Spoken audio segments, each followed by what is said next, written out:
दिल्ली में चल रही एआई समिट के दौरान उस वक्त हंगामा मच गया जब युवा कांग्रेस के कुछ कार्यकर्ता वहां नारेबाजी करते हुए पहुंच गए। बीजेपी ने इस प्रदर्शन को देश विरोधी बताते हुए कांग्रेस पार्टी पर तीखा हमला बोला, जबकि युवा कांग्रेस के कार्यकर्ता इस हंगामे और विरोध प्रदर्शन को उनका लोकतांत्रिक अधिकार बताते रहे।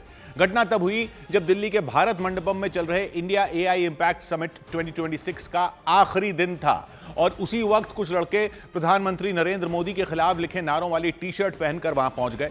कुछ लड़के अर्धनग्न हालत में थे। प्रदर्शनकारियों की गिनती 10 से ज्यादा नहीं थी, लेकिन वो तेज आवाज में नारेबाजी करते हुए हॉल नंबर 5 की लॉबी से गुजरे। इसके बाद भी वो नारेबाजी करते हुए आगे बढ़ते रहे। उनके पीछे सुरक्षाकर्मी भी चलते दिखे, लेकिन वो उन्हें रोकने की हिम्मत नहीं जुटा पाए। जिस लॉबी से वो गुजरे वहां अलग अलग देशों की दुनिया की बड़ी बड़ी कंपनियों के स्टॉल लगे हुए थे, जहां विदेशी मेहमान भी बड़ी संख्या में थे। लेकिन नारेबाजी करते हुए प्रदर्शनकारी आगे बढ़ते रहे और सीधा हॉल के बीचों बीच बने स्टेज पर पहुंच गए। स्टेज पर पहुंचने के बाद भी वो टी शर्ट लहराते रहे और नारेबाजी करते रहे। हॉल में मौजूद कुछ लोगों ने तो बिना डरे, बिना झिझके और बिना किसी संकोच के प्रदर्शनकारियों का विरोध करना शुरू कर दिया। उन्होंने उल्टा उन्हीं के खिलाफ नारे लगाने शुरू कर दिए। हालांकि थोड़ी ही देर में दिल्ली पुलिस एक्शन में आ गई और प्रदर्शनकारियों को दबोचने की कोशिश शुरू हुई। 4 लोगों को गिरफ्तार कर लिया गया। हालांकि बाकी लोगों की भी वीडियो के आधार पर पहचान करने की कोशिश शुरू कर दी गई, लेकिन इस हंगामे के बाद सियासी बहस भी छिड़ गई। बीजेपी ने कांग्रेस पर जानबूझकर विदेशी मेहमानों के सामने देश की छवि खराब करने के लिए प्रदर्शन करने का आरोप लगाया। हर व्यक्ति ये स्वीकार रहा था कि वर्ल्ड एआई समिट दुनिया की सबसे बड़ी अभी तक भारत में हुई है। मोदी जी के नेतृत्व में भारत का मान सम्मान ऊपर हुआ है।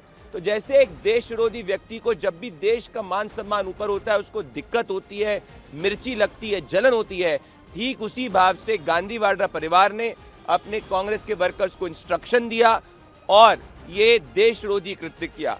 हालांकि हंगामा मचने के बाद भी युवा कांग्रेस के रुख में कोई बदलाव नहीं आया। युवा कांग्रेस के मुताबिक उन्होंने जो भी किया वो विरोध का एक लोकतांत्रिक तरीका था। यहां तक कि उन्होंने भारत में हो रही एआई समिट को भी केंद्र सरकार का असल मुद्दों से ध्यान हटाने का तरीका बता दिया।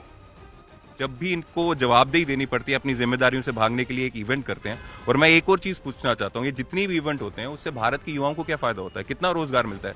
सिर्फ अपने पीआर के लिए इवेंट करके अपनी जिम्मेदारियों से भाग जाएं और जो सवाल उनको देने हैं उनके सवालों का जवाब नहीं देते, तो ये बिल्कुल सही बात नहीं। लेकिन दिल्ली पुलिस ने सभी प्रदर्शनकारियों पर केस दर्ज कर लिया। हालांकि सभी प्रदर्शनकारियों की पहचान नहीं हो पाई, लेकिन सवाल खड़े हो गए कि बेहद हाई सिक्योरिटी जोन में प्रदर्शनकारी दाखिल कैसे हुए, क्योंकि दिल्ली के भारत मंडपम में चल रही एआई समिट की सुरक्षा के पुख्ता इंतजाम किए गए थे। दिल्ली पुलिस के अलावा कई सुरक्षा एजेंसियों को सुरक्षा में तैनात किया गया था। यहां तक कि आम लोगों के लिए भी एआई से जुड़े नए प्रोडक्ट और तकनीक से जुड़े नए प्रयोग देखना आसान नहीं है। लेकिन युवा कांग्रेस के नेताओं ने भारत मंडपम के मंच तक पहुंचने के लिए एक पुख्ता योजना बनाई। असल में एआई समिट में आम लोगों के हिस्सा लेने के लिए एक ऑनलाइन फॉर्म बनाया गया था। इंडिया एआई इंपैक्ट समिट 2026 की वेबसाइट पर इसके लिए रजिस्टर करने की सुविधा दी गई थी। रजिस्ट्रेशन फॉर्म भरने के बाद वेबसाइट पर एक क्यूआर कोड जनरेट होता है, जिसे दिखाकर हॉल में एंट्री की जा सकती थी। इसी क्यूआर कोड को लेकर प्रदर्शनकारी भारत मंडपम के हॉल नंबर 5 में पहुंचे थे। उनके पास न कोई हथियार था, न ही कोई ऐसा सामान जिससे उन पर किसी को कोई भी शक हो। सभी प्रदर्शनकारी आपत्तिजनक नारों वाली टी शर्ट पहनकर आए थे, जो उन्होंने एंट्री मिलने के थोड़ी देर बाद उतार कर लहरानी शुरू कर दी। टी शर्ट लहराते वो लोग हॉल नंबर 5 के स्टेज तक पहुंच गए।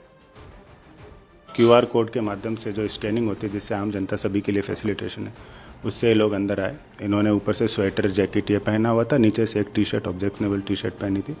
हॉल नंबर 5 के पास में आके इन्होंने अपने ऊपर से स्वेटर और जैकेट को उतारा, नीचे से टी शर्ट लहराते हुए इन्होंने प्रोटेस्ट किया। हम इनमें अप्रोप्रिएट लीगल एक्शन ले रहे हैं और जो कुछ लोगों को इनमें से डिटेन किया है और बाकी की पहचान कर रहे हैं। दिल्ली पुलिस ने जिन 4 लोगों को गिरफ्तार किया उनमें एक हैं कृष्ण हरि, जो यूथ कांग्रेस के राष्ट्रीय सचिव हैं। दूसरे यूथ कांग्रेस के बिहार के सचिव कुंदन यादव हैं। तीसरे यूथ कांग्रेस के यूपी के उपाध्यक्ष अजय कुमार हैं और चौथे यूथ कांग्रेस के राष्ट्रीय संयोजक नरसिम्हा यादव।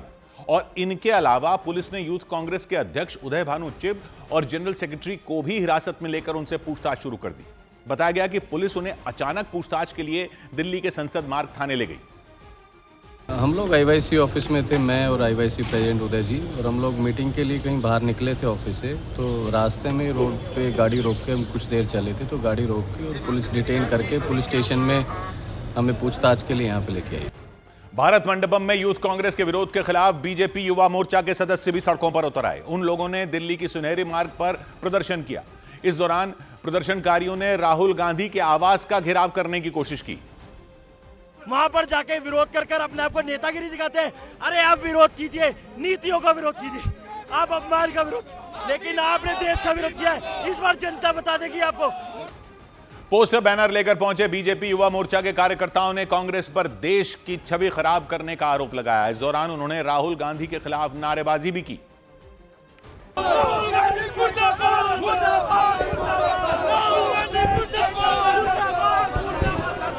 इस दौरान वहां काफी देर तक हंगामा होता रहा। प्रदर्शनकारी राहुल गांधी के आवास की तरफ बढ़ने की कोशिश करते रहे, लेकिन पुलिस ने उन्हें आगे बढ़ने नहीं दिया और पुलिस के रोकने के बाद बीजेपी युवा मोर्चा के कार्यकर्ताओं का गुस्सा 7वें आसमान पर पहुंच गया। उन लोगों ने सड़क पर राहुल गांधी का पुतला जलाया। हालांकि पुलिस ने आग बुझा दी और उसकी वजह से वहां चारों तरफ धुआं फैल गया। 2014 के बाद जिस तरीके से भारत पूरे विश्व में अपना परचम लहरा रहा है, कांग्रेस को यह बर्दाश्त नहीं हो रहा और कांग्रेस लगातार भारत को बदनाम करने का विश्व में काम करती है। और भारतीय जनता युवा मोर्चा दिल्ली प्रदेश का एक एक कार्यकर्ता लगातार प्रदर्शन करता रहेगा। और हालांकि हंगामा बढ़ने पर पुलिस ने बीजेपी युवा मोर्चा के कई कार्यकर्ताओं को हिरासत में ले लिया। इस दौरान प्रदर्शनकारियों ने राहुल गांधी से माफी मांगने की मांग की और माफी नहीं मांगने पर उनके खिलाफ दोबारा प्रदर्शन करने की चेतावनी दी। इधर उत्तर प्रदेश की विधानसभा में समाजवादी पार्टी के विधायक कमाल अख्तर की मस्जिदों में लाउडस्पीकर की इजाजत वाली मांग पर सियासी घमासान छिड़ गया। ऐसा इसलिए क्योंकि कमाल अख्तर ने राज्य सरकार से रमजान के महीने में मस्जिदों पर लाउडस्पीकर लगाने की अनुमति मांगी, लेकिन यूपी सरकार की तरफ से मंत्री सुरेश खन्ना ने उनकी मांग को खारिज कर दिया और सुप्रीम कोर्ट के निर्देशों का हवाला देते हुए समाजवादी पार्टी के विधायक की मांग पर सरकार का पक्ष रखा। हम किसी की धार्मिक मान्यताओं में किसी प्रकार का कोई हस्तक्षेप नहीं करते वैसे भी, लेकिन ये व्यवस्था चिल्लाने वाली, ये इसमें इसके बारे में तो सुप्रीम कोर्ट ने आदेश दिया। ये हमारा आदेश नहीं है, हमारा आदेश नहीं है। मंत्री सुरेश खन्ना ने सदन को बताया कि लाउडस्पीकर लगाने की परंपरा उस वक्त की थी जब ज्यादातर लोगों के पास घड़ियां नहीं हुआ करती थी। वो नमाज के सही वक्त के लिए लाउडस्पीकरों के जरिए होने वाली अजान की आवाज पर निर्भर रहते थे। उन्होंने साफ किया कि सरकार शोर को लेकर सुप्रीम कोर्ट के निर्देशों में किसी तरह का बदलाव नहीं कर सकती। ये सुप्रीम कोर्ट का मान्यवर आदेश है कि 10 बजे के बाद लाउडस्पीकर न बजाया जाए। 10 बजे बाद शादियों में भी जहाँ कहीं बजते हैं, जो इंस्पेक्टर जाके बंद कराता है अगर कोई कंप्लेंट करता है। इससे पहले समाजवादी पार्टी के विधायक कमाल अख्तर ने विधानसभा में रमजान के महीने के लिए मस्जिदों पर लाउडस्पीकर लगाने की अनुमति दिए जाने का मुद्दा उठाया। रमजान के महीने को देखते हुए अगर सरकार गांव के अंदर एक जगह या शहर में जिस जगह जो ज़्यादातर कम्युनिटी भी सर अलग ही अलग होती है और ये भी सब लोग ध्यान रखते हैं कि एक की त्यौहार की वजह से दूसरे को कोई परेशानी ना हो, तो मेरा ये अनुरोध है कि मंत्री जी अगर हम लोगों को ये व्यवस्था दे दें कि एक इस व्यवस्था के लिए परमिशन दे दी जाए पूरे प्रदेश के अंदर, तो लोगों को सर बहुत राहत मिलेगी। विधानसभा में रमजान के दौरान मस्जिदों पर लाउडस्पीकर लगाने का मुद्दा उठाए जाने के बाद यूपी का सियासी तापमान बढ़ गया और सत्ता पक्ष और विपक्ष के नेताओं के बीच इसे लेकर तीखी बयानबाजी शुरू हो गई। यूपी सरकार के मंत्रियों और बीजेपी नेताओं ने मस्जिदों पर लाउडस्पीकर की मांग को नाजायज बता दिया और यह दावा कर दिया कि समाजवादी पार्टी ने बेवजह इस मुद्दे को हवा दी। योगी सरकार में मंत्री राजेश्वर सिंह ने किसी भी धर्म में आस्था को बेहद निजी मामला बताते हुए लाउडस्पीकर को गैर जरूरी बताया। माननीय उच्चतम न्यायालय के निर्देशों का पालन करना चाहिए और आस्था बिल्कुल ही निजी सब्जेक्ट है, इसको लाउडस्पीकर की क्या आवश्यकता है मुझे नहीं समझ में आता। यूपी सरकार में अल्पसंख्यक कल्याण मंत्री दानिश आजाद अंसारी ने साफ किया कि सरकार ने किसी भी मस्जिद से लाउडस्पीकर हटाने का आदेश दिया ही नहीं, बल्कि सरकार ने सिर्फ सुप्रीम कोर्ट के तय किए गए मानकों का पालन करने की बात कही। दानिश अंसारी ने इस मुद्दे पर समाजवादी पार्टी पर राजनीति करने का आरोप लगाया। लोक भवन के सामने अगर आप शाम को वक्त के वक्त खड़े होंगे तो आपको अजान की आवाज़ सुनाई देगी। तो समाजवादी पार्टी का ये जो बयान था ये पूरी तरीके से तथ्यों से परे था और धरातल पर इसकी कहीं कोई वास्तविकता नहीं। बीजेपी विधायक नंद किशोर गुर्जर ने तो विधानसभा में लाउडस्पीकर का मुद्दा उठने के बाद समाजवादी पार्टी पर अराजकता फैलाने का आरोप लगा दिया। अगर लाउडस्पीकर जोर से बजाएंगे तो उन पर वो कार्रवाई होगी, पीढ़ियां याद करेंगे, भूल जाएंगे वो। ये उत्तर प्रदेश है। दूसरी बात, समाजवादी पार्टी अराजकता फैलाना चाहती है इस तरह की बातें करके। बीजेपी नेताओं और योगी सरकार के मंत्रियों ने सुझाव दिया कि अगर किसी को लाउडस्पीकर के इस्तेमाल को लेकर बदलाव चाहिए तो उसे कोर्ट जाना चाहिए। हालांकि इस मामले को लेकर समाजवादी पार्टी ने भी योगी आदित्यनाथ की सरकार पर हमला बोलने में देर नहीं की। समाजवादी पार्टी ने रमजान के महीने की तुलना नवरात्र से करते हुए मस्जिदों पर लाउडस्पीकर लगाने की अनुमति देने की मांग की और यह तर्क दिया कि जैसे नवरात्र में लाउडस्पीकरों पर भजन और आरती होती है, उसी तरह रमजान में भी लाउडस्पीकर को अनुमति मिलनी चाहिए। अगर धार्मिक आयोजन में अगर लाउड स्पीकर की आवश्यकता पड़ती है तो मुझे लगता है कि अगर हम दुर्गा पूजा के लिए अनुमति देते हैं तो रमजान के लिए भी हमें अनुमति देने में कोई संकोच नहीं होना चाहिए। समाजवादी पार्टी के नेता शिवपाल यादव ने तो इस मुद्दे को लेकर योगी आदित्यनाथ सरकार को घेर लिया। उन्होंने आरोप लगाया कि राज्य सरकार जानबूझकर एक विशेष समुदाय के लोगों को निशाना बना रही है। ये सरकार कुछ समाज के लोगों के खिलाफ है, जानबूझकर के खिलाफ है, तो है खिलाफ तो इसलिए सब काम करती है उनके। समाजवादी पार्टी ने यह भी आरोप लगाया कि यूपी में सरकार ने पिछले साल कई मस्जिदों से लाउडस्पीकर उतरवा दिए थे, जबकि सुप्रीम कोर्ट का निर्देश लाउडस्पीकर को उतारने का नहीं बल्कि एक तय मानक पर बजाने का था। यानी समाजवादी पार्टी ने राज्य सरकार पर लाउडस्पीकर को लेकर मनमाना व्यवहार करने का आरोप लगाया। समाजवादी पार्टी के विधायक कमाल अख्तर ने विधानसभा में कोर्ट के आदेश का जिक्र किया और नवरात्र, रामलीला और कांवड़ यात्रा का हवाला देते हुए रमजान में भी लाउडस्पीकर की छूट की मांग की। लेकिन राज्य सरकार ने लाउडस्पीकर के इस्तेमाल को लेकर सुप्रीम कोर्ट के निर्देशों का पालन करने की बात दोहराई। सुप्रीम कोर्ट ने ध्वनि प्रदूषण नियम 2000 के तहत कई अहम फैसले दिए थे। कोर्ट ने रात 10 बजे से सुबह 6 बजे तक लाउडस्पीकर के इस्तेमाल पर पूरी तरह बैन लगा दिया था। कोर्ट ने अपने आदेश में साफ किया था कि लाउडस्पीकर किसी भी धर्म का अनिवार्य अंग नहीं है। कोर्ट की तरह यह भी टिप्पणी की गई थी कोर्ट की तरफ से कि ये कोई भी धर्म दूसरों की शांति भंग करके प्रार्थना करने का निर्देश नहीं देता। कोर्ट ने एक बार नहीं बल्कि कई बार निर्देश दिए कि सभी धार्मिक स्थलों पर लाउडस्पीकरों को लेकर समान रूप से नियम लागू हों। सुप्रीम कोर्ट के निर्देश के अलावा ध्वनि को नियंत्रित करने के लिए हर राज्य में अलग अलग कानून लागू किए हैं।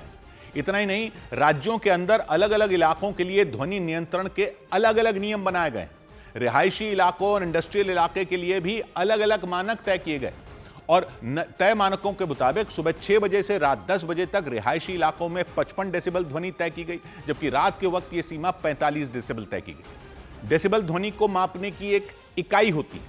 इसे और आसानी से ऐसे समझा जा सकता है कि सामान्य बातचीत की ध्वनि 50 से 60 डेसिबल होती है। ट्रैफिक का शोर 70 से 80 डेसिबल, बहुत तेज संगीत या लाउडस्पीकर से निकलने वाली आवाज 90 से 100 डेसिबल या इससे ज्यादा होती है। मतलब जितना ज्यादा डेसिबल उतना ज्यादा शोर। और डॉक्टरों के मुताबिक 85 डेसिबल से ऊपर का शोर लंबे समय तक सुनने से कान के पर्दे खराब हो सकते हैं। पिछले साल पीलीभीत के रहने वाले एक व्यक्ति ने इलाहाबाद हाईकोर्ट में एक याचिका दाखिल कर मस्जिदों से अजान के लिए लाउडस्पीकर लगाने की अनुमति दिलाने की मांग की थी। हालांकि इलाहाबाद हाईकोर्ट में सुनवाई के दौरान सरकारी वकील ने इस याचिका का विरोध किया था। कोर्ट ने टिप्पणी की थी कि धार्मिक स्थल ईश्वर की पूजा अर्चना के लिए होते हैं, इसलिए लाउडस्पीकर के इस्तेमाल को अधिकार नहीं माना जा सकता।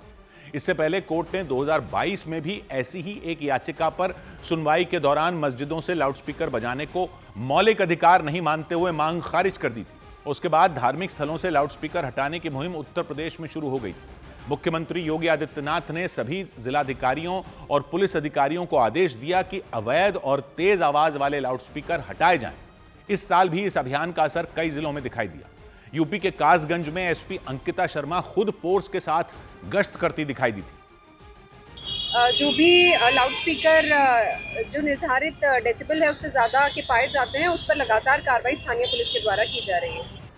पिछले साल उत्तर प्रदेश में योगी आदित्यनाथ की सरकार ने ध्वनि प्रदूषण नियंत्रण अभियान तेज कर दिया था। नवंबर में पूरे प्रदेश में 3 दिन तक खास मुहिम चलाई गई थी। इसके तहत 1400 से ज्यादा लाउडस्पीकरों को या तो हटा दिया गया था या उनकी आवाज कम कर दी गई थी। संभल समेत कई जिलों में मस्जिदों से लाउडस्पीकर हटाए गए थे।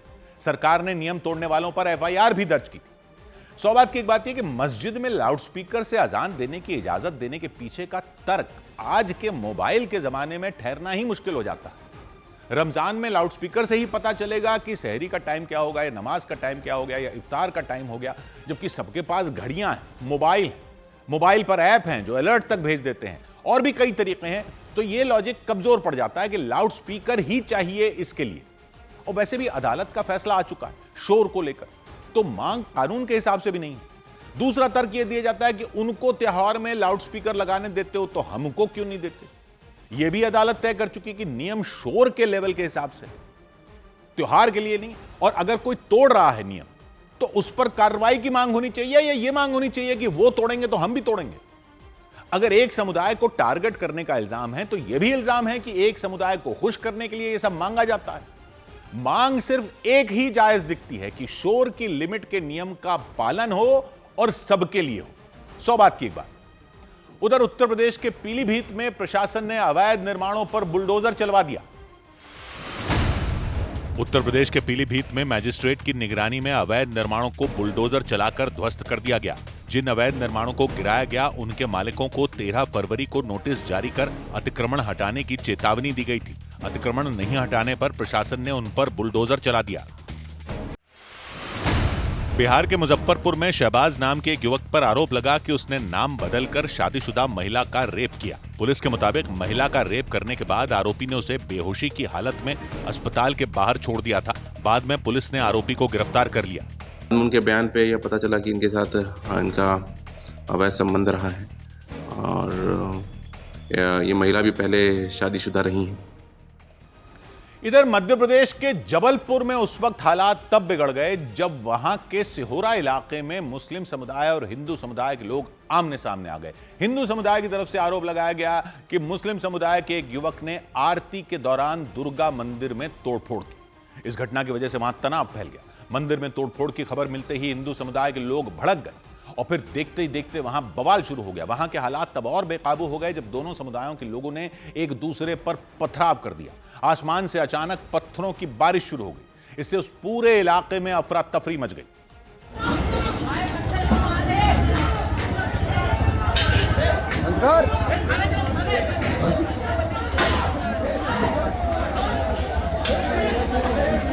पत्थरबाजी की वजह से वहां की सड़कें ईंट पत्थरों से पट गईं। इसी दौरान लोगों की भीड़ एक मकान के बाहर तोड़फोड़ करती दिखाई दी। कुछ लोग एक मकान पर बड़े बड़े पत्थर फेंकते नजर आए, जबकि एक आदमी लकड़ी की बेंच को तोड़ने में जुटा दिखा।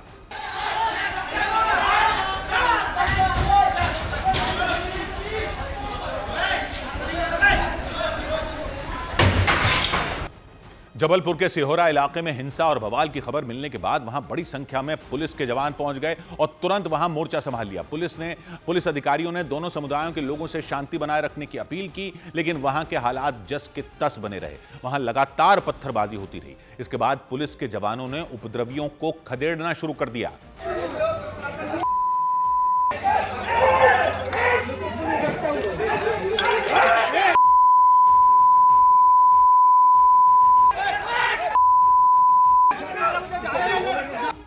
पथराव कर रहे लोगों को पुलिस के जवान लाठियां लेकर दौड़ाते नजर आए, लेकिन पुलिस की तमाम कोशिश के बाद भी सिहोरा इलाके में बवाल और हिंसा का दौर जारी रहा।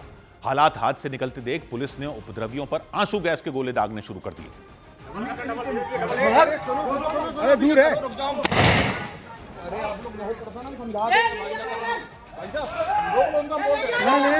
पुलिस ने उपद्रवियों को भगाने के लिए उन पर एक दो नहीं बल्कि आंसू गैस के कई गोले छोड़े और पुलिस की इस कार्रवाई की वजह से पथराव कर रहे उपद्रवियों को उपद्रवी वहां से भाग खड़े हुए।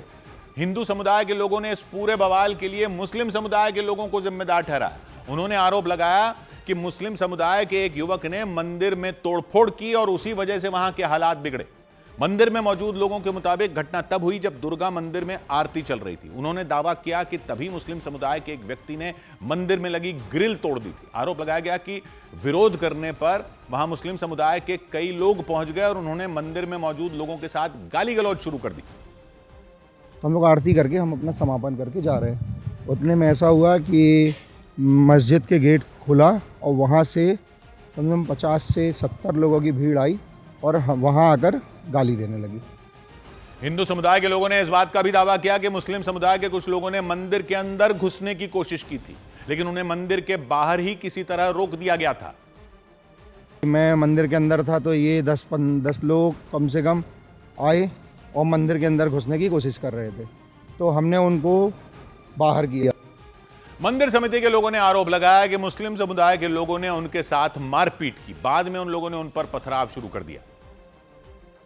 सारे लोग जो है आरती के टाइम पे ही सब लोग खड़े हुए थे। उस बीच क्या होता है कि सामने एक मस्जिद है जिसमें से ऊपर से कुछ 10-20 लोग ऊपर चढ़ के मस्जिद से और एकदम अचानक से पथराव करते हैं। अचानक हुए पथराव का आरोप लगाया गया और कहा गया कि उस वजह से मंदिर के बाहर भगदड़ जैसी स्थिति बन गई।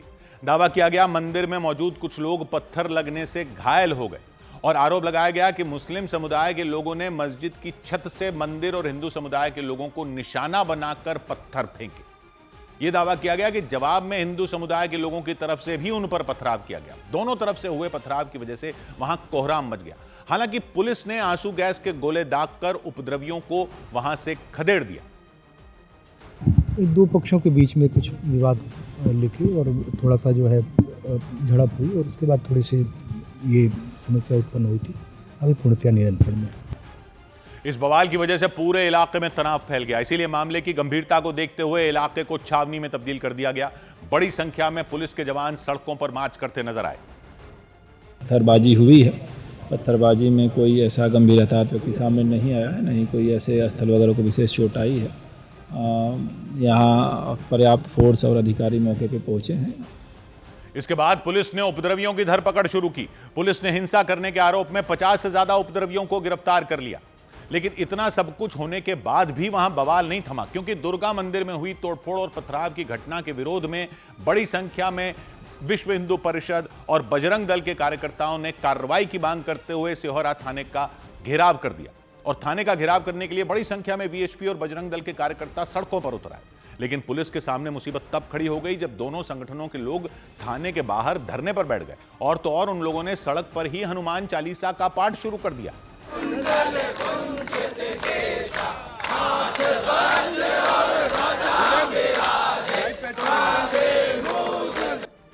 थाने के बाहर धरना प्रदर्शन होने की वजह से वहां जैम जैसे हालात बन गए। पुलिस अधिकारियों ने धरने पर बैठे लोगों को समझाने की कोशिश की, लेकिन लाख समझाने के बाद भी बात नहीं बनी। बाद में वीएचपी की तरफ से पुलिस को एक शिकायत पत्र सौंपा गया और उसमें उस मस्जिद को गिराने की मांग की गई जिसकी छत से पथराव किए जाने का दावा किया गया। थाने का घेराव बस इसलिए किया गया है कि जिस स्थल से पत्थर चले हैं, जिस धार्मिक स्थल, जिस मस्जिद से पत्थर चले हैं, उसको तत्काल प्रभाव से विध्वंस किया जाए, उसको तोड़ा जाए बुलडोजर चला के। थाने के बाहर काफी देर तक सड़क पर हंगामा होता रहा। उसकी वजह से वहां अफरा तफरी की स्थिति बनी रही। लेकिन सिहोरा थाने के बाहर हालात तब खराब हो गए जब कुछ लोगों ने वहां तोड़फोड़ शुरू कर दी। कुछ लोग सड़क के किनारे मौजूद दुकानों को तोड़ते नजर आए। सड़क पर मौजूद सब्जियों से भरे ठेलों को उलट दिया गया।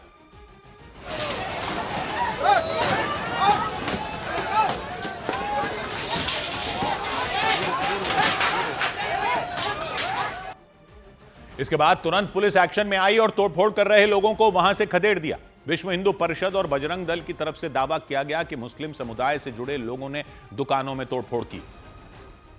विश्व हिंदू परिषद के कार्यकर्ता ने कोई दुकान नहीं तोड़ी गई। मॉब वहां से दौड़ के आई है, उन्हीं के बीच के लोगों ने आके दुकान तोड़ी, क्योंकि कल पत्थर चलाए, आज दुकान तोड़ी। और ये साजिश जो रची जा रही है बार बार, वो मंदिर तोड़ना, दुकानें तोड़ना, ये उनका काम है। हिंदू समाज कभी ये काम तोड़ने का नहीं करता है। वीएचपी और बजरंग दल ने दावा किया कि जिस मस्जिद से मंदिर पर पथराव किया गया वो अवैध तरीके से बनाई गई है। प्रदर्शनकारियों ने मस्जिद से जुड़े लोगों पर कार्रवाई किए जाने की मांग की। उन्होंने ऐलान किया कि अगर उन पर कार्रवाई नहीं हुई तो पूरे शहर में आंदोलन किया जाएगा। और मध्य प्रदेश के जबलपुर की तरह कर्नाटक के बागलकोट में शिवाजी जयंती के जुलूस पर हुए पथराव के बाद हिंसा भड़क गई। इसमें बागलकोट के एसपी भी घायल हो गए। उनके मुताबिक जैसे ही शिवाजी जयंती का जुलूस वहां की एक मस्जिद के पास से गुजरा, मस्जिद के अंदर मौजूद कुछ लोगों ने पथराव कर दिया। जबकि मुस्लिम समुदाय की तरफ से आरोप लगाया गया कि जुलूस 20 मिनट तक मस्जिद के पास रुका रहा और इस दौरान वहां तेज आवाज में गाने बजाए गए। और दावा किया गया कि जब मस्जिद में मौजूद लोगों ने इस पर आपत्ति जताई तो वहां के हालात बेकाबू हो गए। उस मस्जिद के अंदर से चप्पल और पत्थर फेंके गए, ये आरोप लगाया गया। इसके बाद वहां तनाव बढ़ गया। कुछ लोगों ने उस मस्जिद के पास मौजूद कुछ ठेलों में आग लगा दी। इसके बाद वहां अफरा तफरी मच गई। इस दौरान वहां भारी पुलिस फोर्स तैनात नजर आई। पुलिस ने हालात संभालने की बहुत कोशिश की, लेकिन हालात बिगड़ते चले गए। पुलिस के मुताबिक वहां हुई पत्थरबाजी में बागलकोट के एसपी घायल हो गए। उनकी वर्दी पर खून के धब्बे नजर आए। बागलकोट के एसपी के मुताबिक एक व्यक्ति ने मस्जिद के अंदर रखे जूते चप्पलों की टेबल के पास एक पत्थर रखा हुआ था। दावा किया गया कि जुलूस के मस्जिद के पास पहुंचते ही उसने वो पत्थर और चप्पल जुलूस के ऊपर फेंक दी। इसके बाद वहां हिंसा भड़की। पुलिस ने दावा किया पत्थर फेंकने वाले आरोपी को गिरफ्तार कर लिया गया। इसके अलावा पत्थरबाजी में शामिल 7 और लोगों को गिरफ्तार कर न्यायिक हिरासत में भेज दिया गया। और मस्जिद के पास हुई पत्थरबाजी की इस घटना से पूरे इलाके में कोहराम मच गया। इसे देखते हुए वहां भारी पुलिस बल तैनात कर दिया गया। इससे पहले पत्थरबाजी में शामिल लोगों की गिरफ्तारी की मांग को लेकर भी कई हिंदूवादी संगठन के लोगों ने बवाल किया था। लोग सड़कों पर उतर आए थे। उन्होंने चेतावनी दी थी कि अगर पत्थरबाजी की घटना में शामिल लोगों की जल्द गिरफ्तारी नहीं हुई तो वो बागलकोट बंद कर देंगे। इस दौरान जब पुलिस ने उन लोगों को रोकने की कोशिश की तो वो पुलिस से भिड़ गए। पुलिस और हंगामा कर रहे लोगों के बीच धक्का मुक्की हो गई। हालात बेकाबू होते देख पुलिस ने लाठीचार्ज कर दिया। इसकी वजह से वहां भगदड़ जैसे हालात बन गए। बाद में पुलिस ने प्रदर्शन कर रहे सभी लोगों को वहां से हटा दिया। इसके बाद वहां सुरक्षा के कड़े इंतजाम कर दिए गए। साथ ही उस इलाके में लोगों के आने जाने पर रोक लगा दी गई। और कर्नाटक के गडक जिले में भी कुछ उपद्रवियों ने शांति भंग करने की कोशिश की। दावा किया गया वहां के 2 पुराने मंदिरों में तोड़फोड़ की गई। जिन 2 मंदिरों में तोड़फोड़ किए जाने का आरोप लगाया गया उनमें एक मंदिर लक्ष्मेश्वर इलाके में है। और आरोप लगाया गया कि उपद्रवियों ने उस मंदिर में रखी देवी की मूर्ति को निशाना बनाया। यह आरोप लगाया गया कि उपद्रवियों ने न सिर्फ देवी के चेहरे पर काली स्याही लगाई बल्कि मूर्ति के चेहरे को बुरी तरह क्षतिग्रस्त कर दिया। इसके अलावा वहां के एक और इलाके में एक पुराने मंदिर को निशाना बनाने की घटना सामने आई। एक के बाद एक कई मंदिरों में हुई तोड़फोड़ की घटनाओं से लोग बुरी तरह भड़क गए। इसे देखते हुए पुलिस ने उस इलाके की सुरक्षा बढ़ा दी। इससे पहले महाशिवरात्रि के दिन भी उपद्रवियों ने शिवजी के एक पुराने मंदिर में तोड़फोड़ की थी। उस वक्त शिवजी और नंदी की मूर्ति को निशाना बनाया गया था, लेकिन लोगों ने आरोप लगाया था कि उपद्रवी जानबूझकर पुराने और सुनसान इलाकों में बने मंदिरों को निशाना बना रहे हैं। इसके बाद पुलिस ने आरोपियों की पहचान करने के लिए आसपास के सीसीटीवी कैमरों की फुटेज खंगालनी शुरू कर दी। इधर उत्तर प्रदेश के रायबरेली में स्कूल बस के पलटने से 20 बच्चे घायल हो गए। उत्तर प्रदेश के रायबरेली में स्कूल की एक गाड़ी बेकाबू होकर सड़क के किनारे गड्ढे में पलट गई। उसमें 20 बच्चे सवार थे जो हादसे में घायल हो गए। जानकारी मिलते ही पुलिस और प्रशासन ने आसपास के लोगों की मदद से सभी बच्चों को बस से निकाला और उन्हें अस्पताल भिजवाया। उत्तर प्रदेश के मऊ में टमाटरों से भरी एक गाड़ी और ट्रक के बीच जोरदार टक्कर हो गई। इसकी वजह से उस गाड़ी के चिथड़े उड़ गए और उसमें भरे सारे टमाटर सड़क पर फैल गए। इस हादसे में उस गाड़ी का ड्राइवर और उसका साथी बुरी तरह घायल हो गए। इधर उत्तर प्रदेश के संभल में महाशिवरात्रि के मौके पर कांवड़ लाने वाली तमन्ना मलिक नाम की मुस्लिम महिला ने दावा किया कि उन्हें जान से मारने की धमकी दी गई। उनके मुताबिक सोशल मीडिया के जरिए उनके साथ उनके पति को भी धमकी दी गई। इसके बाद उन्होंने प्रशासन से सुरक्षा की मांग की और लगातार धमकियां मिलने के बाद तमन्ना मलिक अपने पति अमन त्यागी के साथ संभल के असमोली थाने में पहुंची। वहां उन्होंने धमकी देने वालों के खिलाफ शिकायत दर्ज करवाई। उन्होंने आरोप लगाया कि कुछ लोगों की वजह से उन्हें सोशल मीडिया पर जान से मारने और जिंदा जलाने की धमकी दी गई। ये अभी एक कट्टरपंथी भड़क रहे हैं। एक कामर लाने से कामर ही तो ले आई हूँ, कुछ जुर्म थोड़ी मैंने ना कर दिया, कामर ही तो लेकर आई हूँ। कामर को लेकर ज्यादा विवाद खड़ा कर रहे हैं ये लोग। न्यूज 18 से बातचीत के दौरान उन्होंने संभल प्रशासन से परिवार को सुरक्षा मुहैया कराए जाने की मांग की। तमन्ना मलिक ने बताया कि धमकियों की वजह से उनके परिवार वाले घर में कैद रहने को मजबूर हो गए। जी सुरक्षा की जरूरत है, सुरक्षा की जरूरत तो अब है ही, क्योंकि बाहर भी जाना है, इन्हें कुछ लाना भी है, बेटे भी हैं मेरे 2, तबीयत खराब हो जाए कुछ हो जाए कैसे कहाँ जाएं, हम तो नॉर्मल घर से ही हैं। तमन्ना मलिक के पति अमन त्यागी के मुताबिक महाशिवरात्रि के दिन संभल के सोमनाथ मंदिर में जलाभिषेक करने के बाद से ही उन्हें सोशल मीडिया पर धमकी दी जाने लगी थी। वो नीचे लिख रहे हैं कि इनको मार दो या जला दो, कि बुर्का पहनकर बहुत गलत काम किया है, इन्होंने मुस्लिमों को बदनाम किया है, इस्लाम को बदनाम किया है, शरीयत के खिलाफ है। ये सब उल्टी सीधी बातें कर रहे हैं। अमन त्यागी ने धमकी देने से जुड़े कुछ सबूत भी पुलिस को सौंपने का दावा किया और आरोपों के मुताबिक ये पूरा विवाद इस वजह से हुआ क्योंकि तमन्ना मलिक अपने पति के साथ महाशिवरात्रि के दिन हरिद्वार से कांवड़ लेकर संभल पहुंची थी। उन्होंने महाशिवरात्रि के दिन बुर्का पहनकर संभल के सोमनाथ मंदिर में जलाभिषेक किया था। आरोपों के मुताबिक उसी घटना के बाद से वो और उनका परिवार कुछ लोगों के निशाने पर आ गया। फिर सोशल मीडिया पर उन्हें लगातार धमकियां दी जाने लगी। तमन्ना मलिक और उनके पति ने बताया कि सोशल मीडिया पर उन्हें गालियां भी दी गई और उनके बहाने एक हिंदूवादी संगठन से जुड़े दक्ष चौधरी नाम के व्यक्ति को भी निशाना बनाया गया। वीडियो सिर्फ 10 चौधरी के लिए है। देख भाई, तूने मेरे भाई को करोल बाग में बहुत मारा, मेरे एक मुसलमान भाई को, उसकी आंख भी सुझा डाला, और ये देख अभी ये मिली है ना, हम लोग इसको मारेंगे नहीं, पीटेंगे नहीं, इसको सीधा जहन्नम का रास्ता दिखाएंगे। जा भाई जा, तू निकल। लेकिन तमन्ना मलिक के विरोध के बीच कुछ लोग उनके समर्थन में भी सामने आए। असदुद्दीन ओवैसी की पार्टी AIMIM के नेता सैयद असलम ने उनका बचाव किया और धमकी देने वालों की निंदा की। अपनी अपनी जो है अपनी भावना है, अपनी अपनी सोच है। कोई जो है यहाँ हमारा ये मुल्क जो है यहाँ पर लोकतंत्र है, अपनी मर्जी से कोई कुछ भी कर सकता है, वो उनकी मर्जी है, हम इसको बुरा नहीं जानते। उन्होंने इसे तमन्ना मलिक की आस्था से जुड़ा मामला बताया और उनका विरोध करने वालों की आलोचना की। सौभाग्य की एक बात यह कि कट्टरपंथी सब तरफ के एक जैसे हैं। अब संभल में कावड़ उठाने वाली मुस्लिम महिला को जान से मारने की धमकी दे दी कुछ कट्टरपंथियों ने और चुनौती दे दी दूसरी तरफ के कट्टरपंथियों को। तो वो तो उसी तर्क को काट रहे हैं ना कि एक समुदाय को टारगेट किया जाता है, यानी ये है कि तुम हमारे लोगों को धमकाओगे तो हम तुम्हारे लोगों को धमकाएंगे। सही कहा असदुद्दीन ओवैसी की पार्टी वालों ने कि ये तो महिला की निजी आस्था का मामला है, उसको कावड़ उठानी थी तो उसने उठाई। ऐसे थोड़ी हो सकता है कि अपने पर आएगी तो धार्मिक स्वतंत्रता की दलील दे दो और दूसरे पर आए तो खुद भी धमका दो। कानून पर राज होना है तो दोनों तरफ के लिए होगा। 100 बात की एक बात। उधर तमिलनाडु के इरोड में एक गोदाम में आग लगने से कोहराम मच गया। तमिलनाडु के इरोड में एक गोदाम में भीषण आग लग गई। हादसे के बाद वहां पहुंचे दमकल कर्मियों ने कड़ी मशक्कत के बाद आग पर काबू पाया। आग लगने की वजह से वहां रखा सारा सामान जलकर राख हो गया। छत्तीसगढ़ के अंबिकापुर में एक ट्रैफिक पुलिस कर्मी और एक लड़के के बीच मारपीट हो गई। बताया गया उन दोनों के बीच मोटरसाइकिल की चाबी निकालने को लेकर विवाद हुआ था। उसके बाद पहले ट्रैफिक पुलिस कर्मी ने उस लड़के की पिटाई की, फिर गुस्से में उस लड़के ने भी उन पर थप्पड़ों की बरसात कर दी। उत्तर प्रदेश के रायबरेली में मिट्टी के बर्तन बनाने वाले एक कुम्हार ने दावा किया कि उन्हें GST विभाग की तरफ से 1.25 करोड़ रुपए का नोटिस भेजा गया। बताया गया कि उन्हें यह नोटिस बिहार के वैशाली जिले में मौजूद GST के दफ्तर से भेजा गया और इसके बाद से ही वो तनाव में है।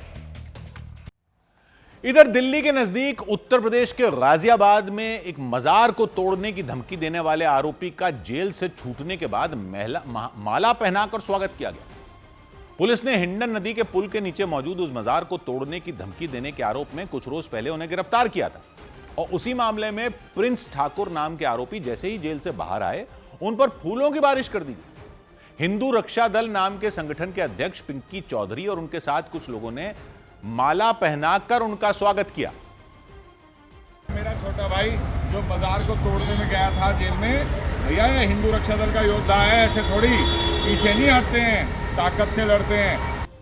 मजार को तोड़ने की धमकी देने वाले आरोपी प्रिंस ठाकुर इसी संगठन के कार्यकर्ता बताया गया। इससे पहले हिंदू रक्षा दल नाम के संगठन ने दावा किया था कि हिंडन नदी के पुल के नीचे अवैध तरीके से वहां की सरकारी जमीन पर कब्जा किया गया और फिर मजार बनाई गई थी। उसी दौरान इस संगठन के कुछ कार्यकर्ता भगवा झंडे लेकर मजार पर पहुंच गए थे, लेकिन तब पुलिस ने वहां की सुरक्षा बढ़ा दी थी। कुछ जवानों को मजार के बाहर तैनात कर दिया गया था। लेकिन उसी बीच प्रिंस ठाकुर का वीडियो सामने आया जिसमें मजार को तोड़ने की धमकी दी गई थी। उसके बाद ही पुलिस ने उन्हें गिरफ्तार कर जेल भेज दिया था ताकि इस मुद्दे को लेकर इलाके का माहौल ना बिगड़े। और गाजियाबाद में जिस मजार को लेकर बवाल हुआ था वो पुल के आखिरी छोर पर नदी के किनारे है। हालांकि मजार की देखरेख करने वाले लोगों ने अवैध कब्जे के आरोपों को खारिज कर दिया था। उन्होंने दावा किया था कि मजार कई दशकों पुरानी है, लेकिन हिंदू रक्षा दल इस नाम के संगठन ने इस पर आपत्ति जताई थी कि जब उस मजार के ऊपर फ्लाईओवर को बने 2 से 2.5 साल हुए तो उसके नीचे मजार कई दशक पुरानी कैसे हो गई। इस पर वहां देखरेख करने वालों ने दावा किया कि मजार तब भी थी और फ्लाईओवर के निर्माण के दौरान उसे सुरक्षित रखा गया था। सड़क बन कैसे गई, क्योंकि इसको नीचे ढांचा कैसे फिट होता है सड़क बनाने का? सड़क बनाई इन्होंने, ये तोड़ दिया था नीचे का सारा पुल। पुल तोड़ने के बाद पीर बाबा को ढक दिया था इन्होंने लोहे की चद्दर से। फिर ये पुल बना, फिर वो पीर बाबा की एक कमरा बना के गए पुल वाले। दावा किया गया कि जिस कंपनी ने फ्लाईओवर का निर्माण करवाया था उसी ने मजार के लिए बाद में कमरा भी बनवा दिया था। लेकिन हिंदू रक्षा दल के लोग उनकी दलीलों से सहमत नहीं हुए। उन्होंने मजार को अवैध बताया था और धमकी दी थी कि अगर उसे प्रशासन ने नहीं हटाया तो वो जबरदस्ती उसे हटा देंगे। सौबात की एक बात है कि पुलिस ने तो ठीक ही किया था ना, उन लोगों को गिरफ्तार करके, उसको प्रिंस ठाकुर नाम के व्यक्ति को गिरफ्तार करके, जिन्होंने मजार तोड़ने की धमकी दी थी, इसलिए किया था ना गिरफ्तार, की माहौल ना बिगड़े। लेकिन वो बाहर आए तो उनका अगर स्वागत हो रहा है और फूल मालाएं पहना रहे हैं तो वो माहौल बिगाड़ने की कोशिश नहीं है। मतलब कानून का डर तो दिख नहीं रहा, तो उनको नहीं दिखाना चाहिए कानून का डर। ये नेतागिरी चमकाने का शॉर्टकट क्यों बनने दिया जाए? 100 बात की एक बात। उधर विवादास्पद टिप्पणी करने के एक मामले में राहुल गांधी यूपी के सुल्तानपुर में एमपी एमएलए कोर्ट में पेश हुए। गृह मंत्री अमित शाह पर टिप्पणी करने के मामले में कांग्रेस नेता राहुल गांधी यूपी में सुल्तानपुर की एमपी एमएलए कोर्ट में पेश हुए। उनके वकील के मुताबिक राहुल गांधी ने अपने ऊपर लगे सभी आरोपों से इनकार कर दिया। कोर्ट से निकलने के बाद राहुल गांधी जूते बनाने वाले एक व्यक्ति की दुकान पर पहुंचे और उनके परिवार से मुलाकात की। उत्तर प्रदेश सरकार में कैबिनेट मंत्री ओम प्रकाश राजभर को प्रयागराज की एमपी एमएलए कोर्ट ने नोटिस जारी कर दिया। समाजवादी पार्टी के प्रदेश अध्यक्ष श्यामलाल पाल ने उनके खिलाफ मानहानि और गलत जानकारी देने का आरोप लगाते हुए याचिका दाखिल की थी। उसी मामले में कोर्ट ने ओम प्रकाश राजभर से जवाब मांगा। यूपी विधानसभा में मुख्यमंत्री योगी आदित्यनाथ ने 1,70,000 शिक्षा मित्रों को लेकर बड़ा ऐलान किया। उन्होंने घोषणा की कि अप्रैल महीने से शिक्षा मित्रों को हर महीने 18,000 रुपए मिलेंगे। सरकार ने शिक्षा मित्रों और उनके परिवारों को 5 लाख रुपए तक कैशलेस इलाज की सुविधा भी दी। आज हम इस बात को यहाँ घोषणा कर रहे हैं कि अब अप्रैल से हम शिक्षा मित्रों को 18,000 रुपया देंगे। इधर उत्तर प्रदेश के मेरठ में 1 करोड़ रुपए की ठगी होने का आरोप लगाया कि एक हैरान कर देने वाला मामला सामने आया। वहां प्रवीण शर्मा नाम के एक व्यक्ति ने आरोप लगाया कि रघुनंदन ज्वेलर्स नाम की एक दुकान के मालिक ने उनसे 1 करोड़ रुपए कैश लेकर सोने के गहने उनके किसी और को दे दिए, जबकि सर्राफा कारोबारी के मुताबिक उन्होंने प्रवीण शर्मा के ही आदमी को सोने के गहने दिए। और इसी बात को लेकर दोनों पक्षों के बीच विवाद खड़ा हो गया। दोनों पक्षों ने एक दूसरे पर ठगी करने का आरोप लगा दिया और पुलिस थाने जाकर शिकायत दर्ज करवा दी। सर्राफा कारोबारी के मुताबिक कृष्णा नाम के एक व्यक्ति का उनके पास फोन आया और उन्होंने उनसे 1 करोड़ रुपए के सोने के गहने खरीदने की बात की। कृष्णा ने उनसे कहा कि उनका एक व्यक्ति 1 करोड़ रुपए कैश लेकर उनके शोरूम पर आएगा और उसके बदले 1 करोड़ रुपए के सोने के गहने पसंद करेगा। यह ज्वेलर ने बताया। उन्होंने कहा कि मेरा आदमी कैश लेके आ रहा है। इन्होंने कहा भी कैश तो नहीं चलेगा, हमारे तो अकाउंट में चलेगा। बोले अकाउंट में इस समय नहीं है, मैं कैश दे रहा हूँ, उसको एज ए सिक्योरिटी रख लेना। जैसे हम ज्वेलरी फाइनल कर लेंगे उसके बाद ज्वेलरी का बिल बनवा करके उसको जो कर लेंगे और रुपए वापस मंगा लेंगे। रघुनंदन ज्वेलर्स के मालिक ने दावा किया कि कृष्णा से बात होने के बाद ठीक वैसा ही हुआ जैसा उन्होंने बताया था। एक व्यक्ति ने उनके शोरूम में आकर गहने पसंद कर लिए। इसके थोड़ी देर बाद प्रवीण शर्मा कुछ लोगों के साथ उन्हें कैश देने आ गए। उनके मुताबिक कैश मिलने के बाद उन्होंने उस व्यक्ति को सोने के गहने दे दिए जिसने पहले गहने पसंद किए थे। लेकिन इस कहानी में नया मोड़ तब आ गया जब प्रवीण शर्मा ने अपने साथ फ्रॉड होने का दावा कर दिया। उन्होंने आरोप लगाया कि रघुनंदन ज्वेलर्स के मालिक ने उनसे 1 करोड़ रुपए तो ले लिए, लेकिन उसके बदले उन्हें सोने के गहने नहीं दिए। और इन्हीं आरोपों को लेकर दोनों पक्ष आमने सामने आ गए। प्रवीण शर्मा के मुताबिक उन्होंने रघुनंदन ज्वेलर्स के मालिक को 1 करोड़ रुपए कैश दिए थे, लेकिन उन्होंने बिना उन्हें बताए ही गहने किसी और को दे दिए। मैंने कहा भैया आपने मेरे पैसे का सामान दूसरे को कैसे दे दिया? कि नहीं वो यहाँ बैठा, मैंने वो अगर यहाँ बैठा था और मैं आया था, आप मुझे जब भी मिलवाते जी कृष्णा जी का आदमी ये बैठा, आपने मुझे कुछ बताया नहीं। उसके बाद मैंने आपको कैश गिनवा दिया। कैश गिनवाते समय भी आपने मुझसे ये नहीं कहा कि उनका आदमी यहाँ बैठा है, मैं उसको गोल्ड दे रहा हूँ। और इसके बाद जब उन्होंने अपने 1 करोड़ रुपए उनसे लौटाने को कहा तो उन्होंने इनकार कर दिया। मामला इतना बढ़ गया कि दोनों पक्ष पुलिस थाने पहुंच गए और शिकायत दर्ज करवा दी। रघुनंदन ज्वेलर्स के मालिक तन्मय, उनका भी कहना था कि उनके साथ भी फ्रॉड हुआ है, क्योंकि उनसे 1 करोड़ रुपए के बदले में एक व्यक्ति गोल्ड लेकर गया है। दोनों पक्षों के द्वारा अपनी अपनी बात कही जा रही है। पुलिस ने भी इस मामले की जांच तेज कर दी और उस दुकान में लगे सारे सीसीटीवी कैमरों की फुटेज खंगालनी शुरू कर दी। इसके अलावा पुलिस ने कृष्णा नाम के उस व्यक्ति की भी तलाश तेज कर दी जिसने रघुनंदन ज्वेलर्स के मालिक से फोन पर बात की थी और नाम अपना कृष्णा बताया था। पुलिस के मुताबिक इस घटना के बाद से ही उस व्यक्ति का फोन बंद है। 100 बात की एक बात यह कि कैश में करोड़ों के गहने बिक कैसे रहे हैं। मेरठ में एक आदमी ने आरोप लगाया कि उन्होंने दुकानदार को 1 करोड़ रुपए कैश दिए, लेकिन दुकानदार ने गहने किसी और को दे दिए। तो दुकानदार कह रहे हैं कि उन्हें बताया गया था कि जिसको गहने दिए वो उन्हीं का आदमी था जिन्होंने पैसे दिए। तो वो तो चलो जांच हो जाएगी, लेकिन कैश में गहने लेने का तो रूल ही नहीं है। एक तो 50,000 से ज्यादा कैश में दो तो पैन नंबर देने का नियम है, तो चलो वो इस केस में दिया था नहीं दिया था वो चेक हो जाएगा, लेकिन तब भी कैश में गहने लेने की लिमिट ही 2 लाख रुपए की है। आम पब्लिक तो 50 रूल फॉलो करती फिरे, और यहां 1 करोड़ रुपए दे दिए कैश में गहने लेने के लिए, और उन्होंने गहने दे दिए 1 करोड़ के। कैसे? 2 लाख रुपए से ज्यादा के गहने कैश में दे ही नहीं सकते। 2 लाख से ज्यादा हो तो ऑनलाइन ही पैसे लेने होते हैं या कार्ड वगैरह से लेने होते हैं, और कोई तरीका है ही नहीं। यहां कह रहे हैं कि ग्राहक ने कहा कि अभी कैश ले लो, फिर जब बैंक में डाल दूंगा तो ये कैश वापस कर देना। वाह, ये सब कैसे चल रहा है? गलत आदमी को गहने देने की जांच के साथ ये भी तो जांच करो कि इतना कैश चल कैसे रहा है बाजार में, कैश पर गहने दे कैसे दिए कि बाद में बैंक में ट्रांसफर कर देंगे। वाह, नहीं करेंगे तो गहने वापस कर देंगे क्या? कैसे ले लोगे गहने वापस? सारे नियम तो बस शरीफ पब्लिक के लिए बना रखे, आम पब्लिक सारे रूल मानती रहे फिर भी जवाब देती फिरे, जबकि कलाकारी करने वाले अपने अलग ही नियम बनाकर बैठे हैं यहां, और उसके लिए रास्ते भी निकाल रखे उन्होंने।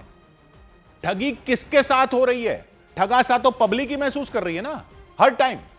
100 बात की एक बात। उधर एआई इंपैक्ट समिट में शामिल होने दिल्ली पहुंचे यूएन महासचिव के साथ प्रधानमंत्री मोदी ने बैठक की। प्रधानमंत्री नरेंद्र मोदी ने नई दिल्ली में यूएन महासचिव एंटोनियो गुतेरेस के साथ बैठक की। मीटिंग में एआई पर विस्तार से चर्चा हुई। दोनों नेताओं ने आर्टिफिशियल इंटेलिजेंस को सभी के लिए उपयोगी और सुरक्षित बनाने पर चर्चा की। भारत ने बेहतर भविष्य के लिए एआई के सही इस्तेमाल का समर्थन करने पर जोर दिया। प्रधानमंत्री नरेंद्र मोदी ने श्रीलंका के राष्ट्रपति अनुराग कुमार दिसानायके के साथ दिल्ली में द्विपक्षीय बैठक की। दोनों नेताओं ने नई तकनीक और डिजिटल क्षेत्र में सहयोग बढ़ाने पर चर्चा की। भारत ने श्रीलंका के पुनर्निर्माण और विकास में अपना समर्थन जारी रखने का भरोसा दिया।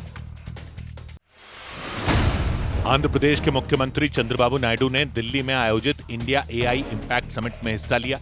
उन्होंने भरोसा जताया कि भविष्य में एआई और इससे जुड़ी इंडस्ट्री में भारत वैश्विक नेतृत्व करेगा। चंद्रबाबू नायडू ने एआई के साथ इंटीग्रेटेड डेटा सेंटर और क्वांटम टेक्नोलॉजी को भविष्य की बड़ी ताकत बताया।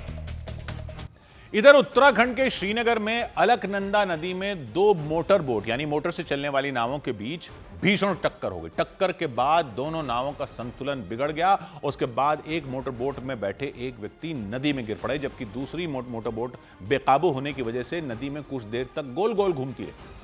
और अलकनंदा नदी में जिसने भी उस हादसे को देखा उसका दिल बैठ गया। नदी में तेज रफ्तार में 2 मोटर बोट दौड़ती नजर आई। पहले उन दोनों में काफी दूरी थी, कुछ ही देर में दोनों एक दूसरे के करीब आ गई। देखते ही देखते उनमें टक्कर हो गई। तेज धमाके के साथ एक मोटर बोट दूसरी नाव के ऊपर चढ़ते हुए उसके पार निकल गई।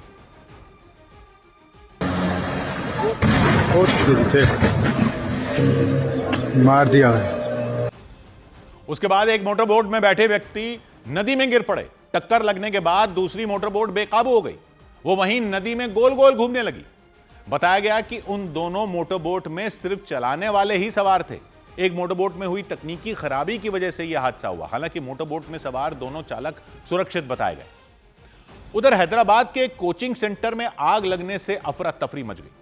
आग लगते ही वहां मौजूद छात्रों की जान हलक में आ गई। आग की लपटों और धुएं को देखकर वो घबरा गए। इस दौरान कुछ छात्रों ने इमारत से कूदकर अपनी जान बचाने की कोशिश की।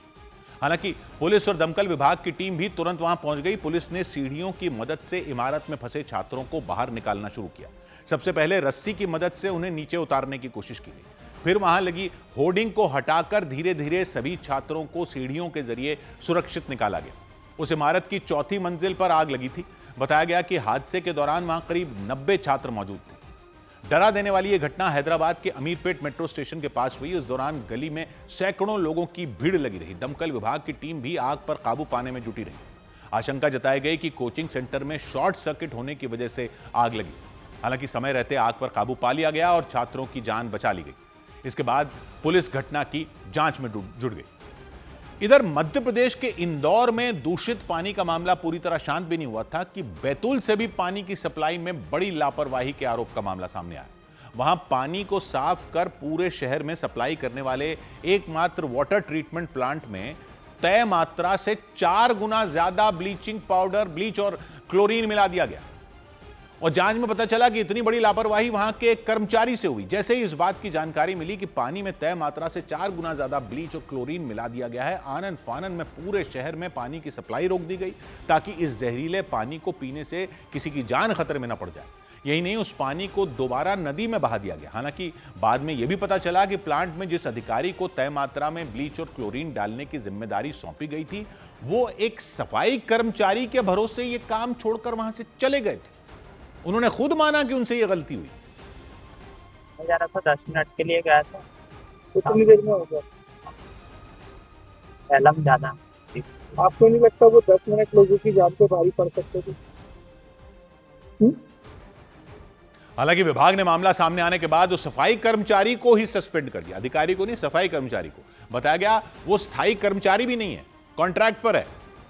जानकारी के मुताबिक उस प्लांट में माचना नदी का पानी पहुंचाया जाता और फिर पानी को साफ कर उसकी सप्लाई पूरे शहर में की जाती।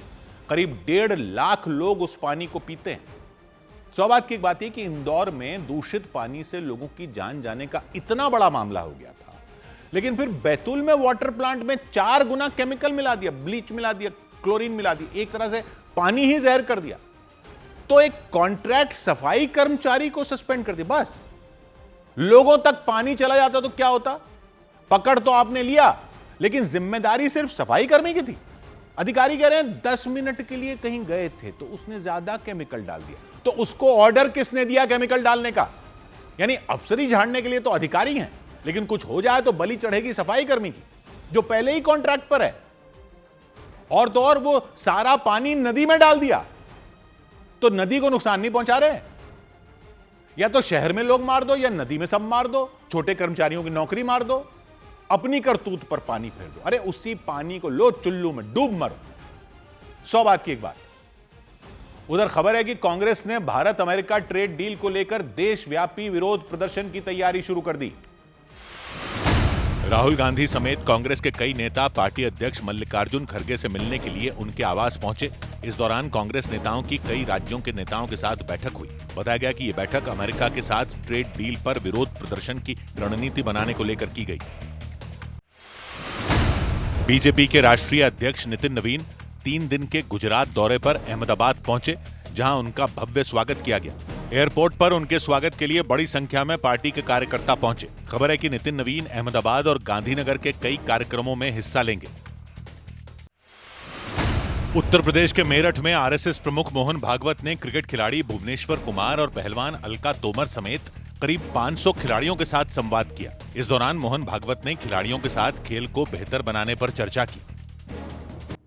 इधर हिमाचल प्रदेश के किन्नौर में पहाड़ का एक बड़ा हिस्सा खिसकने की वजह से नेशनल हाईवे पर कई गाड़ियां फंस गईं। वहां सड़क के दोनों तरफ गाड़ियों की लंबी कतार लग गई। इसके बाद प्रशासन ने रास्ता चालू कराने के लिए मलबे को हटाने का काम शुरू करवा दिया, क्योंकि एक झटके में पहाड़ का भारी भरकम हिस्सा टूट कर नीचे गिर गया और सड़क पर मलबे का ढेर जमा हो गया।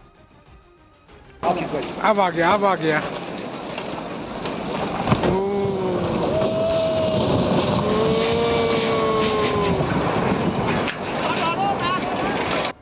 पहाड़ का बड़ा हिस्सा खिसक कर तेजी से नीचे गिरता नजर आया। पहाड़ को टूटता देख वहां मौजूद लोग दहशत से भर गए। पहाड़ का मलबा नीचे गिरने के बाद थोड़ी देर तक वहां कुछ भी दिखाई ही नहीं दिया। आसपास सिर्फ धूल का गुबार उठता दिखा। वहां सड़क किनारे लगे बिजली के तार, खंभों को भी नुकसान पहुंचा। किन्नौर जिले में नेशनल हाईवे 5 पर पहाड़ खिसकने की यह घटना हुई। इससे वहां से गुजरने वाले लोगों को काफी परेशानियों का सामना करना पड़ा, क्योंकि सड़क पर सैकड़ों गाड़ियां फंस गई, लंबा जाम लग गया। इसके बाद प्रशासन की तरफ से मलबा हटाने के लिए वहां एक टीम भेज दी गई। उधर प्रधानमंत्री नरेंद्र मोदी 22 फरवरी को दिल्ली और मेरठ के बीच चलने वाली नमो भारत रैपिड रेल का उद्घाटन करेंगे। यह ट्रेन दिल्ली के सराय काले खां से मेरठ के मोदीपुरम तक चलेगी। जानकारी के मुताबिक इस ट्रेन से दिल्ली से मेरठ तक का सफर 1 घंटे से भी कम में तय हो जाएगा। लेकिन क्योंकि इस ट्रेन की रफ्तार मेट्रो ट्रेन से दुगनी है, दिल्ली से मेरठ की दूरी करीब 82 किलोमीटर है। यह ट्रेन 160 से 180 किलोमीटर प्रति घंटा की रफ्तार से चलेगी। जानकारी के मुताबिक इसकी नॉर्मल स्पीड भी 120 किलोमीटर प्रति घंटा की होगी। इसीलिए दावा किया गया कि इस ट्रेन से दिल्ली से मेरठ पहुंचने में 1 घंटे से भी कम समय लगेगा। पूरी जो ट्रेन है वो आपको बहुत ही एक अलग ही लग्जरी फील यहाँ पर कराएगी। और सबसे अहम चीज़ ये कि जो ये ट्रेन है इसमें तकरीबन 160-170 किलोमीटर प्रति घंटे की रफ्तार से ये चलेगी, ऐसा यहाँ पर कहा गया है। दिल्ली मेरठ कॉरिडोर पर दौड़ने वाली इस नमो भारत रैपिड रेल ने दिल्ली के सराय काले खां से बेगमपुल स्टेशन तक सफल ट्रायल पूरा किया। इसके बाद 22 फरवरी को प्रधानमंत्री मोदी इसका उद्घाटन करेंगे। उस ट्रेन से दिल्ली, गाजियाबाद और मेरठ के यात्रियों को बड़ी राहत मिलेगी और वो रोज दिल्ली से मेरठ के बीच का सफर आसानी से तय कर सकेंगे। नमो भारत रैपिड रेल और इसके सभी स्टेशनों पर आधुनिक सुविधाएं होंगी। मेट्रो स्टेशनों की तरह ही इस ट्रेन के स्टेशनों पर भी एस्केलेटर, लिफ्ट होंगी। इसके अलावा इस ट्रेन के दरवाजे भी मेट्रो की तरह ही खुलेंगे। हालांकि नमो भारत रैपिड रेल के स्टेशन मेट्रो की तरह पास नहीं बल्कि दूर दूर होंगे। ये ऐसे कनेक्टिविटी है जहाँ पर आप मेट्रो, दिल्ली मेट्रो की भी सर्विस ले सकते हैं। यहाँ से अगर आप आनंद विहार जा रहे हैं तो वहाँ ले सकते हैं, न्यू अशोक नगर में ले सकते हैं। उसके बाद आप साहिबाबाद, गाजियाबाद होते हुए आप सीधे आप देखेंगे यहाँ पर अभी तक मेरठ साउथ तक था, उसके बाद आप यहाँ पर मोदीपुरम डिपो स्टेशन मोदीपुरम तक पहुँच जाएंगे आराम से। फिलहाल ये ट्रेन दिल्ली के न्यू अशोक नगर से मेरठ तक के बीच चल रही है, लेकिन 22 फरवरी से ये ट्रेन दिल्ली के सराय काले खां से मेरठ के मोदीपुरम तक चलेगी। नमो भारत रैपिड रेल में कुल 6 कोच हैं, इनमें एक महिला कोच, एक प्रीमियम भी कोच। प्रीमियम कोच का किराया बाकी कोच से थोड़ा ज्यादा होगा। दिल्ली के सराय काले खां से चलने वाली ये ट्रेन कुल 16 स्टेशनों पर जाएगी। इस ट्रेन में सीसीटीवी कैमरे होंगे जिनसे यात्रियों की हर पल निगरानी की जाएगी। इसके अलावा ट्रेन के अंदर स्क्रीन होंगी जिससे यात्रियों को सभी स्टेशनों की जानकारी मिलेगी। उधर ईरान से बढ़े तनाव के बीच अमेरिकी राष्ट्रपति डोनाल्ड ट्रंप ने संकेत दिए कि वो जल्द ही ईरान के खिलाफ हमले का आदेश दे सकते हैं। उनका गुस्सा ऐसे समय पर भड़का जब अमेरिका और ईरान में परमाणु समझौते के लिए हुई दूसरे दौर की बैठक भी बेनतीजा रही और इसी वजह से ट्रंप का पारा चढ़ गया। उन्होंने 2 टूक कह दिया कि ईरान के पास समझौते से भागने का ज्यादा समय नहीं बचा।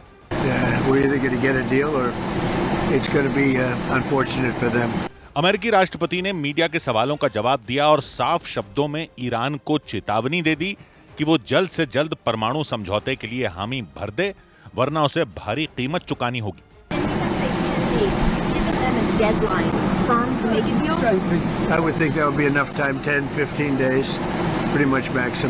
यानी ट्रंप के मुताबिक ईरान के पास समझौते के लिए सिर्फ 10 से 15 दिन का समय बचा हुआ है। उन्होंने संकेत दिए कि अगर ईरान इतने दिनों में नहीं मानता तो अमेरिका उस पर धावा बोल देगा। मतलब ट्रंप के एक इशारे पर उनकी फौज ईरान की धरती पर पूरी ताकत के साथ टूट पड़ेगी। दावा तो यहां तक किया गया कि अमेरिका के रक्षा विभाग पेंटागन ने राष्ट्रपति ट्रंप के सामने मिलिट्री ऑपरेशन की अलग अलग योजनाएं भी रख दी। यानी उन्हें बताया गया कि ईरान पर हमला करना है तो उसकी शुरुआत कब, कहां से, कैसे करनी चाहिए। इसके अलावा ट्रंप को इस जंग के नफे नुकसान की भी जानकारी दी गई। हालांकि ट्रंप पहले ही कह चुके हैं कि वो ईरान के साथ लंबी जंग नहीं चाहते। यानी अमेरिका इस तरह के प्लान बनाने में जुट गया जो जल्द से जल्द ईरान की सेना को घुटनों पर ला सके। अमेरिका की तैयारियों का अंदाजा इसी बात से लगाया जा सकता है कि बीते 1 महीने में उसने ईरान के आसपास अपनी फौज का जमावड़ा लगा दिया और ईरान पर दबाव बनाने के लिए पूरे पश्चिम एशिया में अमेरिकी सैन्य तैनाती बढ़ा दी गई। दावा है अमेरिका ने वहां इतने बड़े पैमाने पर सेना उतार दी जितनी 2 दशक पहले इराक युद्ध के दौरान भी नहीं थी और इसी वजह से ईरान पर अमेरिका के हमले की आशंकाओं ने जोर पकड़ लिया। मार्च 2003 में अमेरिका ने ईरान के पड़ोसी इराक के खिलाफ जंग छेड़ दी थी। तब फारस की खाड़ी के अलावा भी इराक के आसपास बड़े पैमाने पर अमेरिकी सेना ने डेरा डाल रखा था।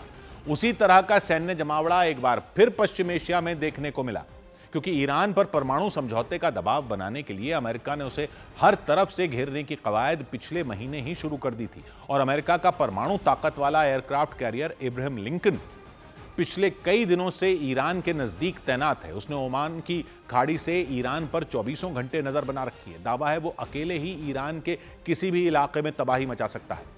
इब्राहिम लिंकन के अलावा भी अमेरिका के 1 दर्जन युद्धपोत ओमान की खाड़ी यानी ईरान की चौखट पर मौजूद हैं। यही नहीं, खबर है कि अमेरिका के 80 से ज्यादा लड़ाकू विमान भी वहां हमले का आदेश मिलने का इंतजार कर रहे हैं। मतलब अमेरिका और ईरान जंग से सिर्फ 1 कदम दूर खड़े हैं, क्योंकि ट्रंप ने साफ किया ईरान या तो परमाणु समझौते के लिए राजी हो जाए या फिर हमले झेलने के लिए तैयार रहे।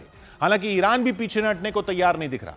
अमेरिका से हमले के खतरे के बीच उसने साफ कर दिया वो ट्रंप की धमकियों के आगे झुकने वाला नहीं।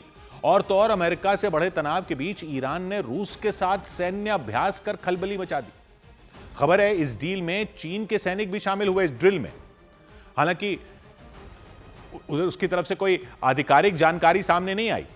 रूस और ईरान की नेवी ने ओमान की खाड़ी में अपनी ताकत दिखाई, मतलब वो जगह जहां अमेरिका की सेना ने पहले ही डेरा डाल रखा है। ईरान का दावा है इस युद्ध अभ्यास का मकसद स्ट्रेट ऑफ हॉर्मुज समेत पूरे अरब सागर की सुरक्षा को मजबूत करना है, क्योंकि दुनिया भर में होने वाले तेल कारोबार का लगभग 25% हिस्सा इसी रास्ते से होता है। यानी ईरान और रूस ने अपनी इस ड्रिल को तेल कारोबार और समुद्री सुरक्षा के लिए जरूरी बताया, लेकिन माना जा रहा है इस सैन्य अभ्यास के जरिए अमेरिका को चेतावनी देने की कोशिश की। उसे यह संदेश दिया गया कि ईरान अकेला और अलग थलग नहीं है, मतलब अमेरिका ने ईरान के खिलाफ सेना उतारी तो उसे रूस और चीन से भी लोहा लेना पड़ सकता है। इधर जम्मू कश्मीर के कुपवाड़ा में पाकिस्तान ने भारतीय पोस्ट को निशाना बनाकर गोलीबारी की। जम्मू कश्मीर के कुपवाड़ा जिले के नौगाम सेक्टर में पाकिस्तान ने सीज फायर का उल्लंघन करते हुए गोलीबारी की। पाकिस्तानी सेना ने भारतीय पोस्ट को निशाना बनाते हुए गोलियां चलाईं। इसके बाद भारतीय सेना ने भी उन्हें मुंहतोड़ जवाब दिया। दिल्ली में मौजूद बांग्लादेश दूतावास ने भारतीयों के लिए वीजा सर्विस फिर से शुरू कर दी। पिछले साल दोनों देशों के बीच बढ़े तनाव के बाद वीजा सेवाएं बंद कर दी गई थीं, लेकिन नई सरकार के गठन के बाद सभी कैटेगरी के वीजा फिर शुरू कर दिए गए। 100 बात की एक बात यह है कि सोचिए कि किसी को रोज यह बताना पड़ जाए कि आप जिंदा हो या मर गए। मर गए।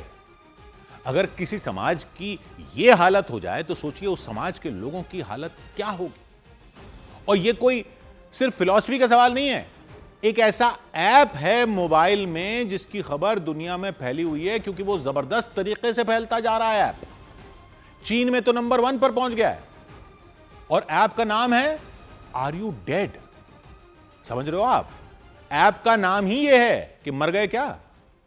चीन का ऐप है, चीनी भाषा में नाम है सिलेमा, उसका अंग्रेजी में मतलब होता है आर यू डेड। हालांकि अब वैसे नाम बदल दिया गया है, लेकिन पहले यही नाम था, मर गए क्या। बाद में नाम बदलकर डेमोमू कर दिया गया क्योंकि पुराना नाम बहुत डरावना लगता था, लेकिन लोग इसको अब भी उसी नाम से जानते हैं।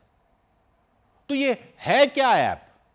ये असल में एक साधारण सा टूल है जो उन लोगों के लिए बनाया गया है जो अकेले रहते हैं। इसका काम यह है कि इस्तेमाल करने वालों को हर 2 दिन में बटन दबाकर बताना पड़ता है कि वो जिंदा है। जिंदा है। अगर वो 2 दिन लगातार ये नहीं करते तो ऐप खुद ब खुद उनके इमरजेंसी कॉन्टैक्ट को ईमेल भेज देता है या संदेश भेज देता है कि शायद कुछ गड़बड़ है, जाकर चेक करो। ऐप में बस एक बड़ा सा हरा बटन होता है, ये दबाना पड़ता है। पहली बार इस्तेमाल करते समय अपना नाम, इमरजेंसी ईमेल डालना पड़ेगा कि इमरजेंसी में किसको संपर्क करना है, उसके डिटेल, वो सब डिटेल डाल दो, बस हो गया। कोई ट्रैकिंग नहीं होती कि कहां जा रहा है आदमी, कुछ नहीं, कोई जटिल चीज नहीं है इसमें। मई 2025 में लॉन्च हुआ था चीन में, लेकिन जनवरी में अभी अचानक वायरल हो गया। अब चीन में सबसे ज्यादा डाउनलोड होने वाला ऐप ये बन गया है, और पेड ऐप। ये पेड ऐप है, मतलब इसके लिए लोग पैसे दे रहे हैं। और अब ये दूसरे देशों में, अमेरिका में, सिंगापुर में, स्पेन वगैरह में भी टॉप पर पहुंच गया। Are you dead?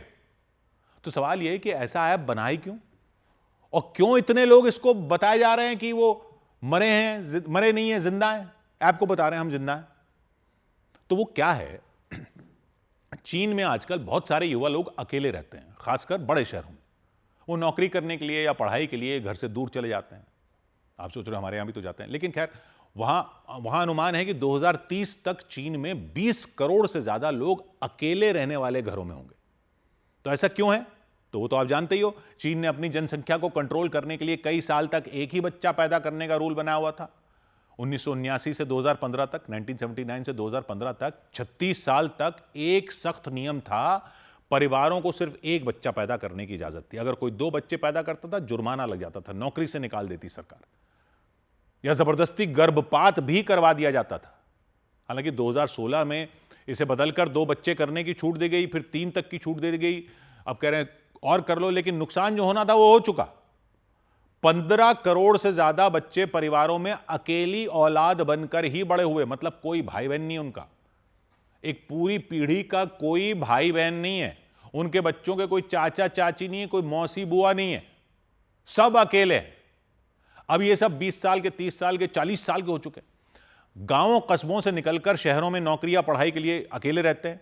बुजुर्ग मां बाप भी गांव में अकेले रह गए क्योंकि उनके बच्चे घरों से जा चुके हैं दूर, और एक ही बच्चा था और समझो वो भी किसी वजह से खो दिया, तब तो फिर अलग ही तरह का अकेलापन है। शहरों में जाकर भी वो और अलग हो जाते हैं, परिवार से दूर, दोस्त कम है। ये सबसे अकेली पीढ़ी खड़ी हो गई है चीन में। ऐसे में डर रहता है कि अगर कुछ हो गया, कोई बीमारी हो जाए, हादसा हो जाए और कोई साथ नहीं हो, तो दिनों दिन, कितने दिनों तक किसी को पता ही नहीं चलेगा क्या हुआ है। हाल ही में शंघाई में एक महिला की मौत हुई। कई दिन तक किसी को पता ही नहीं चला क्योंकि वो अकेली रहती थी। वो शव पड़ा रहा दिनों तक, हफ्तों तक। ये ऐप इसी डर को दूर करने के लिए बना है। जापान में भी ये समस्या पुरानी है। वहां तो अकेले लोगों की मौत को एक नाम ही दे दिया गया है, कुडोकुशी। लोग अकेले मर जाते हैं और हफ्तों या महीनों तक बॉडी तक नहीं मिलती क्योंकि किसी को पता ही नहीं होता। जापान में बुजुर्गों में यह बहुत आम है क्योंकि वहां आबादी बूढ़ी हो रही है, बच्चे अलग रहते हैं। इस ऐप को बनाने वाले 3 युवा हैं। वो खुद 20 साल के आसपास के हैं और खुद अकेले रहने की समस्या को झेल रहे हैं, इसलिए उसको समझते हैं। पहले उन्होंने ये ऐप फ्री रखा था, कुछ मजाक सा बनाया, ऐप फ्री रखा कि भाई एक ऐप बना देते हैं, वो बताएगा कि आर यू डेड। लेकिन ये ऐप ऐसा वायरल हो गया कि अब इसके लिए उन्होंने फीस लगा दी। करीब 8 युआन, लगभग 90 रुपए दे रहे हैं लोग ऐप में। ये ऐप लगाने के लिए फीस लगती है और ऐप जानबूझकर सिंपल बनाया गया कि कोई भी इस्तेमाल कर सके।